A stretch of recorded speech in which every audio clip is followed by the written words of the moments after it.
Magandang araw sa inyo mga kaibigan. Itong ating salita sa araw na ito, January 4. Ang Ebanghelyo ay John 1:35-42. Sabi ng Ebanghelyo, He turned and saw them following, and He said to them, "What are you looking for?"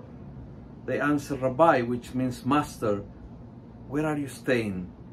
Jesus said, "Come and see." So they went and saw where He stayed and spent the rest of the day with Him. It was about 4 o'clock in the afternoon. Alam nyo, touch na touch ako kasi pumasok ako sa seminary noong January 4, 1991. At 4 in the afternoon ang aming Mass, and this was the Gospel. So mula noong itong Ebanghelyo ay napaka-special sa akin. Parang alaala ng unang hagban sa pagsusunod sa Panginoon. Kailan ba yun sa'yo? When and how can you pinpoint yung araw at oras kung saan nagdesisyon ka, buong isip, buong puso, buong buhay mo itaya para sa Panginoon?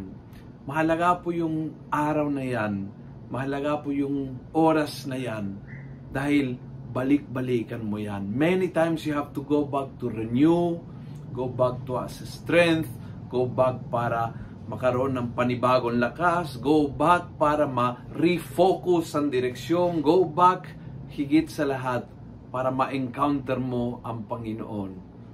Kailan at ano oras nagdesisyon ka sa iyong buhay na ako ay susunod sa Panginoon? Balikan mo sa alaala, balikan mo sa damdamin, but higit sa lahat, balikan mo sa desisyon.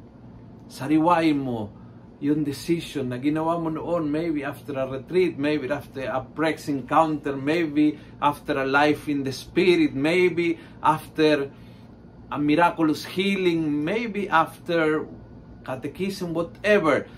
Balikan mo yung desisyon, yung sigla, yung hangat mo sumunod sa Panginoon for the rest of your life.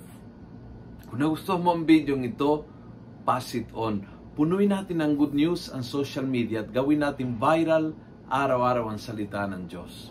And God bless.